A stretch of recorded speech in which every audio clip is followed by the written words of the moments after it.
తెలంగాణ మాజీ మంత్రి శ్రీనివాస్ గౌడ్ ఆఫీసులో గల ఫర్నిచర్ను తరలిస్తూ ఉండగా ఓయూ విద్యార్థులు అడ్డుకున్నారు.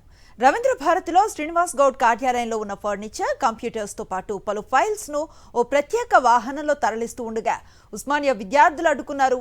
అక్రమంగా ప్రభుత్వ ఆస్తులను తరలిస్తున్నారంటూ విద్యార్థి సంఘాలు ఆరోపించాయి. దీంతో సైఫాబాద్ పోలీస్ స్టేషన్లో ఓయూ స్టూడెంట్స్ ఫిర్యాదు చేశారు.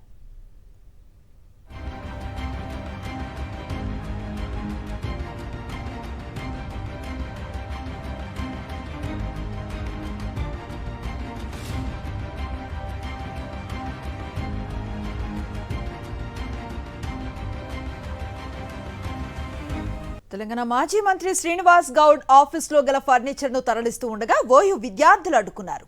రవీంద్ర భారతిలో శ్రీనివాస్ గౌడ్ కార్యాలయంలో ఉన్న ఫర్నిచర్, కంప్యూటర్స్తో పాటు పలు ఫైల్స్ను ఓ ప్రత్యేక వాహనంలో తరలిస్తూ ఉండగా ఉస్మానియా విద్యార్థులు అడ్డుకున్నారు.